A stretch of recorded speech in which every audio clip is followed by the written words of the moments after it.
Olá, queridos. Eu sou Heraldo Gabri, pastor da Assembleia de Deus no Ministério de Madureira. Moro na cidade de Caldas da Rainha, aqui em Portugal.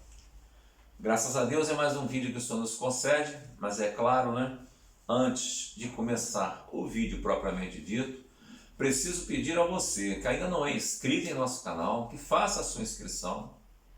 Assista o vídeo, assistindo e gostando, deixe o seu like, o seu joinha. Se possível, compartilhe esse vídeo com o maior número de pessoas possíveis, tá? Para levar essa palavra de Deus aos confins da terra. E também acione o sininho para receber os nossos vídeos todas as segundas, quartas e sextas-feiras. Nós começamos na quarta-feira passada agora, o primeiro vídeo falando sobre o homem natural versus o homem espiritual. Por quê? Porque há uma militância, há uma guerra, uma contenda ferrenha em nosso interior. O nosso lado natural sempre quer impedir que o nosso lado espiritual evolua e vá adiante em direção ao céu de glória. Isso é natural. Por quê?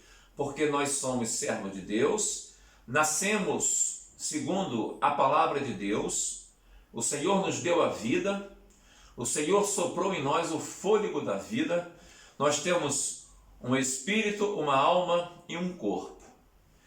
E esses três componentes precisam estar ligados entre si, de acordo com uma sequência óbvia, que a sequência óbvia é espírito, alma e corpo, e não o que muitos pregam, corpo, alma e espírito.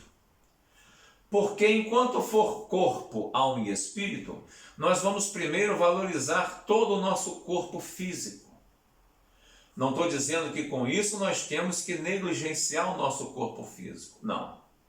Há cuidados sanitários, há cuidados com a nossa saúde que temos que ter com o nosso corpo. Tanto na parte interna quanto externa, na fisiologia, na estética. Isso aí eu não discuto e nem combato. Mas antes nós temos que cuidar primeiro do nosso espírito, porque o nosso espírito vai cuidar de nutrir a nossa alma.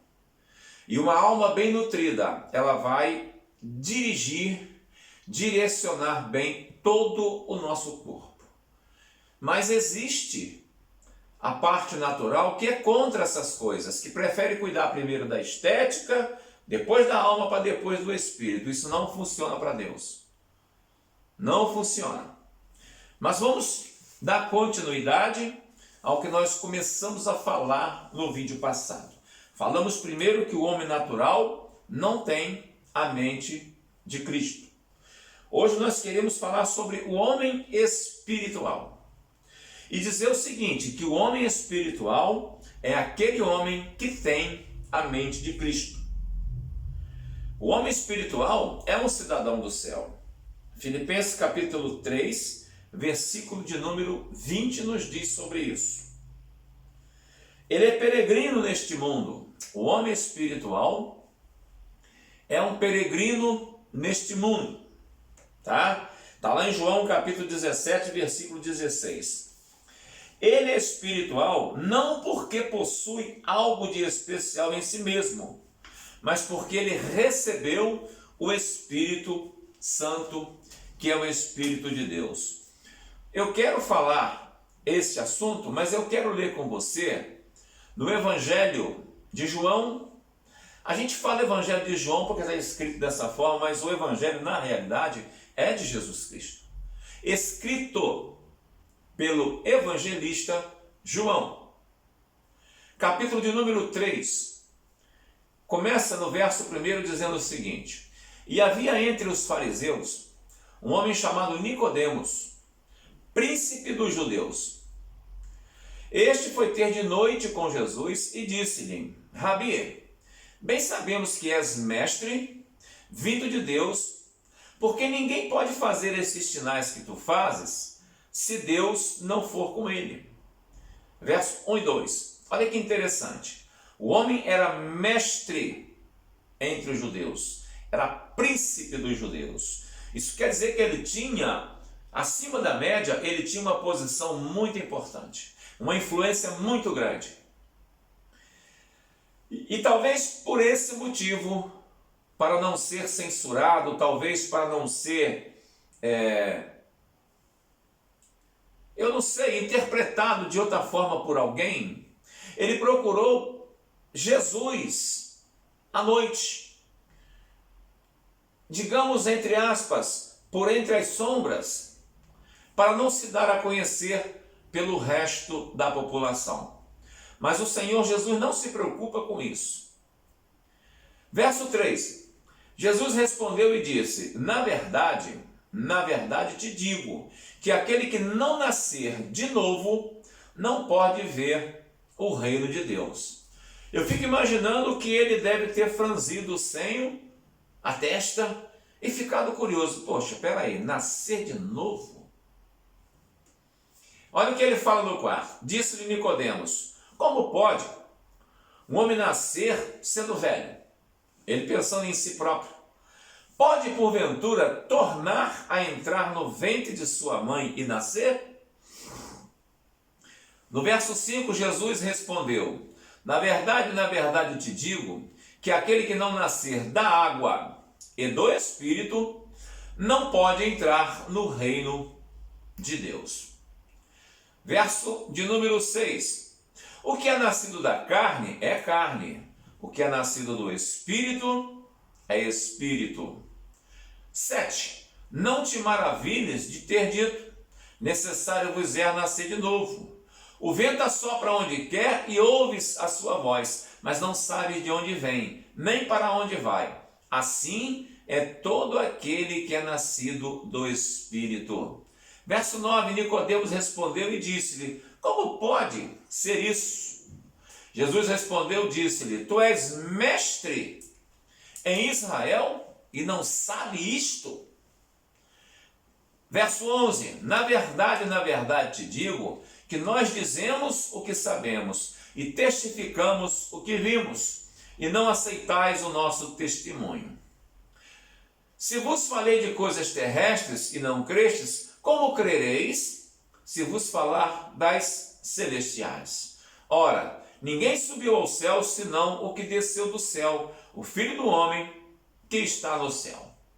E como Moisés levantou a serpente no deserto, assim importa que o Filho do Homem seja levantado, para que todo aquele que nele crê não pereça, mas tenha a vida eterna. Eu vou parar por aqui, no versículo de número 15, porque não vai adiantar alongar muito e não comentar sobre o vídeo. Olha o que acontece. Nós temos duas naturezas dentro de nós. Aquela que nasceu da nossa mãe, através de uma junção carnal entre um homem e uma mulher, foi feito ali um período de gestação, nasceu uma criança. E essa criança, segundo a própria palavra de Deus, ela foi gerada em pecado. É o que diz o rei Davi, lá nos Salmos: em pecado me gerou minha mãe. Pois muito bem, o tempo passa e essa criança adolesce, e logo depois ela entra na idade adulta e começa a perceber a sua culpa, começa a ter noção da sua vida de pecado. Enquanto ela é criança na inocência, não é cobrado nada dela espiritualmente, mas a partir do momento que ela deixa a inocência e passa a fazer parte deste mundo como ser responsável, espiritualmente falando, através da sua alma e do seu espírito, ela passa a ter culpa também do pecado herdado no Jardim do Éden. O que acontece? Essa criança passa a precisar tomar uma decisão em sua vida. Ela passa a ter a necessidade de nascer de novo. Eu costumo dizer, de vez em quando na igreja, que aquele que nasce uma vez, morre duas vezes. Mas aquele que nasce duas vezes, morre apenas uma vez. Pastor, como poderia ser isso? Pois bem, se eu nasço apenas, eu tenho nascimento apenas vaginal da minha mãe, ou vaginal ou por meio de cesárea, eu nasci e morro depois, eu vou ter duas mortes. Eu vou ter a morte física e, consequentemente, a morte espiritual. Se eu nasci da minha mãe e depois de um tempo, sabendo as necessidades de ter Jesus como Senhor e Salvador, eu recebo a Jesus através de uma profissão de voto de fé e confesso a Jesus como meu único e suficiente Senhor e Salvador, o que acontece? Eu nasço a segunda vez, porque eu nasci da água e do Espírito, como Nicodemos foi instruído. Então, Nicodemos, ou você ou eu, nasceu da mamãe, cresceu, ficou velho e nasceu agora da água e do Espírito. Nasceu duas vezes. Quando morrer, vai morrer apenas uma vez. Só vai passar pela morte física, porque a morte espiritual já não vai mais estar na vida dele, porque ele tem a salvação através da palavra de Deus, através de Jesus Cristo na cruz do Calvário. E o que milita entre nós, dentro de nós, há essa parte espiritual e a parte material. Elas não querem que nós decidamos por Jesus, que nós fiquemos do lado de Jesus. Porque se nós ficarmos do lado de Jesus, vivermos a palavra de Deus, nós consequentemente estaremos fortalecendo a nossa vida espiritual, nosso lado espiritual, estaremos mortificando a nossa vida material, o nosso lado de pecado. Então, o que acontece? O homem natural, ele precisa perder essa batalha. E o homem espiritual precisa vencer essa batalha. Foi o que nós falamos agora há pouco aqui, que nós lemos em João 3. Engraçado que lá em Lucas 19, Lucas 19, enquanto o homem natural segue os seus instintos naturais, fala lá em Judas 19, o homem espiritual segue o Senhor. Enquanto um tem a mente do mundo, o homem natural tem a mente do mundo, o homem espiritual tem a mente de Cristo.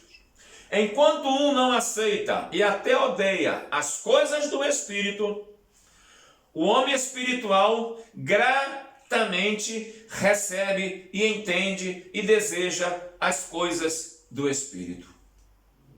Veja bem, enquanto o homem natural não aceita e odeia as coisas espirituais, o homem espiritual, de bom grado, recebe, entende e deseja as coisas do Espírito. Eles são completamente opostos uns aos outros. O homem espiritual, ele é totalmente oposto ao homem natural. Não há forma de conciliar. Talvez você possa pensar assim, mas eu sempre vou administrar isso, eu vou ser um pouquinho natural, um pouquinho espiritual. O seu natural sempre vai vencer e o seu espiritual sempre vai perder. Por quê? Porque o espiritual é de cima e o natural é de baixo. O natural quer as coisas daqui, o espiritual quer as coisas de lá. E quem está mais próximo do natural hoje? As coisas daqui. O pecado está mais próximo de você, os desejos da carne, as concupiscências, as coisas horríveis desse mundo estão próximo do homem natural. Automaticamente, o homem natural sempre será fortalecido se o homem espiritual não for fortalecido pelas coisas do Senhor. Olha só, eles são completamente opostos e não há como conciliar entre eles. Para que o homem natural se torne espiritual, primeiro é preciso nascer de novo, como nós lemos aqui no caso de Nicodemos. Quando o apóstolo Paulo usa a expressão as coisas do Espírito, ele se refere às verdades espirituais do alto. O apóstolo Paulo sempre se refere às coisas do Espírito, se você for ver os escritos de Paulo. Ele está se referindo às coisas espirituais. Essas verdades falam sobre o pecado, sobre a culpa do homem, sobre a necessidade do arrependimento. Essas verdades falam sobre a fé em Cristo, falam sobre o perdão, da redenção, falam sobre a salvação e sobre a vida eterna. São assuntos que só cabem ao homem espiritual. O homem natural não pensa nisso, tá? Entenda que é salvação pela graça de Deus. Eu vou terminar aqui apenas lendo para você o que eu anotei aqui. Isso nos mostra o quanto desesperadora é a situação daqueles que não possuem a mente de Cristo. Por quê? Eles não possuem a presença do Espírito Santo. Não estou aqui excluindo ninguém de nada. Quem sou eu para dizer que A, B ou C ou D, fulano ou ciclano é melhor ou pior? Não estou aqui falando isso. Estou aqui falando sobre a palavra do Senhor. E a palavra de Deus diz que o homem natural, ele não tem o Espírito de Deus, por isso ele não pode discernir as coisas do Espírito. Para iluminar o nosso entendimento, a fim de que possamos entender tais verdades, é preciso que o homem natural entre nesse mistério aqui de Nicodemos que Jesus falou, nasça de novo da água e do Espírito para poder herdar alguma coisa do céu. E para isso tem que se ter a mente de Cristo. E eu quero, se Deus quiser, na segunda-feira, continuar esse vídeo na terceira e última parte, falando o que realmente é ter a mente de Cristo. Eu creio nessa palavra. Você pode crer?